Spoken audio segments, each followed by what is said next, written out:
James Bell, the Boxing Source, here with another video, and this video here is to talk about the announcement that has came down from the World Boxing Council, the WBC.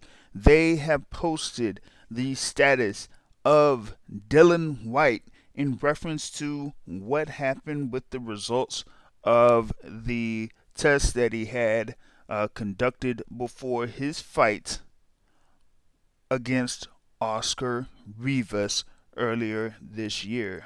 We did know about the adverse finding that was um, raised up by UKAD, and that as a result, the interim title that Dillian Whyte had after his win over Oscar Rivas earlier this year was stripped, and that he was removed from the mandatory position for the WBC heavyweight championship.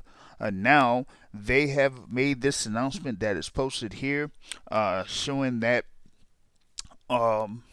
they seeing that based on limited but detailed research and information gathering, including the WBC's consultation with two independent experts, the WBC found that there was no sufficient or conclusive evidence that Whyte intentionally or even knowingly ingested a banned substance with the purpose of enhancing his performance in any fashion. In light of the WBC's own finding and of UKAD's withdrawal of the claim against Mr. Whyte, the WBC has closed its internal investigation. The WBC is thereby lifting its provisional suspension and confirming its recognition of Mr. Whyte as the WBC interim world heavyweight champion. Now, in reference to all of this, it seems like there is somewhat of a vindication through Dillian Whyte, that he basically held that there was no way that he intentionally took a performance enhancing drug in reference to what was found as to be two samples of Dianabol or whatever it was called, right? So he basically proved this case. They have cleared him. So UCAS cleared him. He was clean on the VADA test, and now UCAD has basically vindicated him, so to speak. So one, you still had that article that was posted out by Thomas Hauser, which we talked about on the latest podcast on Sunday. But now you have the instance with Dillian Whyte becoming the mandatory challenger for the WBC Heavyweight Championship.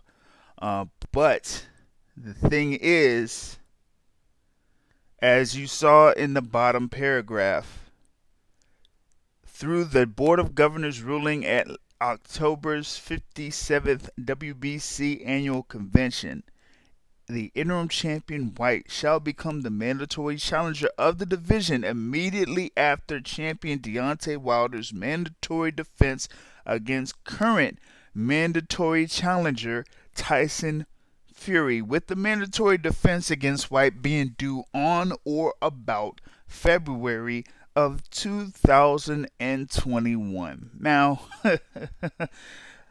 ooh, this is the thing that really gets me about this whole thing.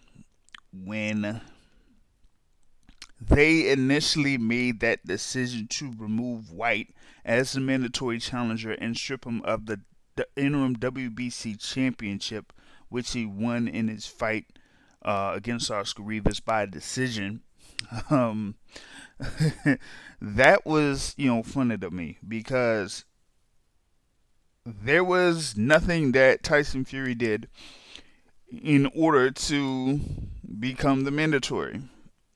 He, did have his, fights against Otto Wallin, and we saw what happened in that Otto Wallin fight, and he had the fight against Tom Schwartz. So After fighting Wilder on December 1st, 2018, Tyson Fury fought Tom Schwartz and Otto Wallin. Um, I don't think Otto Wallin was anywhere near the top 15 of the WBC rankings. Maybe I could be mistaken, but I know I didn't see him in the WBC rankings. I know I saw him in the WBO rankings, maybe, but not the WBC rankings. And there was nothing there that said that that was a fight that was sanctioned by the WBC. So it wasn't a first mandatory, it wasn't a second mandatory, it wasn't any mandatory. Yet, with Tyson Fury winning those two fights, now they had named him the mandatory challenger for Deontay Wilder's WBC Heavyweight Championship. And it makes it very interesting that Tyson Fury is the mandatory challenger because usually with mandatory defenses, it's a one and done. So the winner between Deontay Wilder and Tyson Fury, which is scheduled for February, doesn't have to rematch that opponent immediately afterwards. So that makes this whole WBC heavyweight championship situation even more messy. But going back to the thing with Dillian Whyte, now that he has been reinstated as the interim WBC champion, it's going to be interesting to find out what happens next, because the WBC making that announcement that he would not be able to use that mandatory status until February of 2021 means that he could possibly be put in a situation to defend that interim championship. So if you look at these rankings that are amongst the WBC, you have top contenders such as Alexander Usyk, Oscar Rivas, Luis Ortiz, Alex Vetkin, and Andy Ruiz Jr. So we're going to see what the WBC does next in reference to all of that. But as of right now, Dillian Whyte is reinstated as the interim WBC heavyweight champion. That's pretty much what I got in reference to this particular topic. You can subscribe to the Boxing Source Radio show on iTunes, Google Podcasts, Spotify, whatever your favorite podcast app is. And you can also follow us here on the Boxing Source on YouTube. On that note, folks, I'm out. Peace.